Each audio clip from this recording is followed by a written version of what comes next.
I'm Sue Pereira DeVoe, and I'm an architect by training, but 4.5 years ago I started Make.Good.Studio, which I am the sole proprietor of and the only person that works at Make.Good.Studio.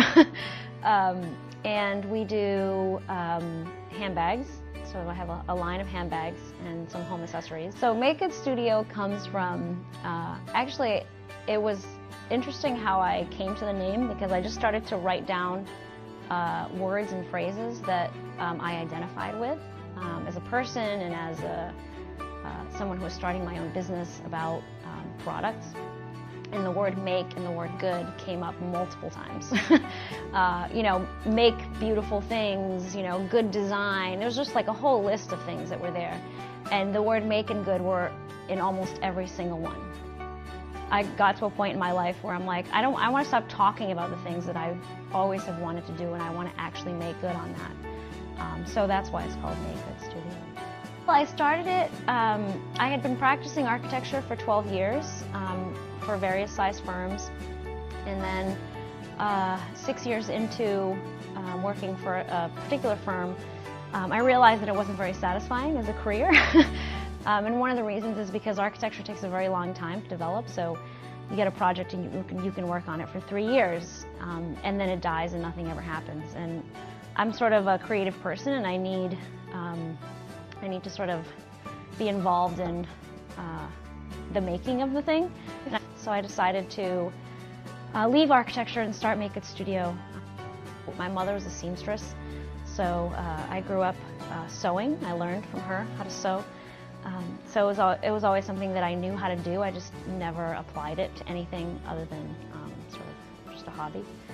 Being passionate about it, it's a lot of hard work to run your own business, and it's really hard if you don't have anyone else running it with you, so it can be a little solitary. But I do love it, and I've gotten some wonderful response from people who buy my products. And that's always really rewarding, is when someone tells you that they really love what you do and makes you want to do it more. So yeah, so those reasons I think are why I keep doing what I do. It takes a long time to develop a design.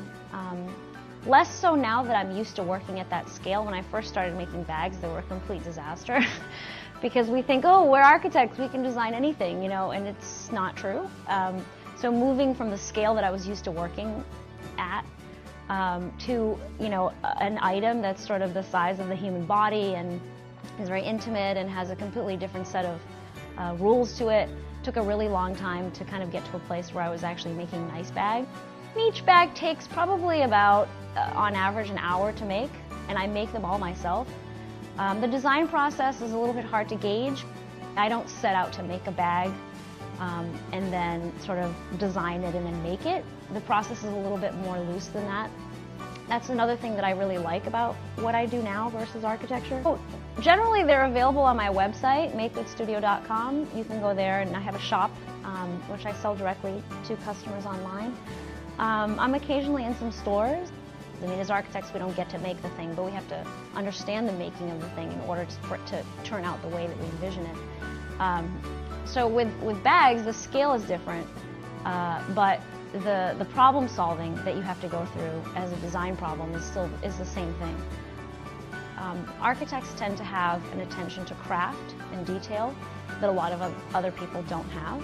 So this kind of not just a good visual sense, but really understanding that something that's made well and valuing that is really important to what we do. So details, and I think that really makes good product design as well.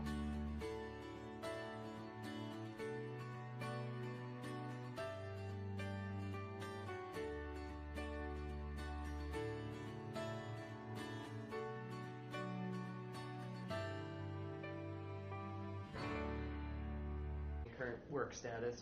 Okay. I'm Sue Pereira DeVoe, and sorry. It's fine. Oh, there's like two angles? Yeah. I think my right side's better than my left. Actually, my left side's better than mine.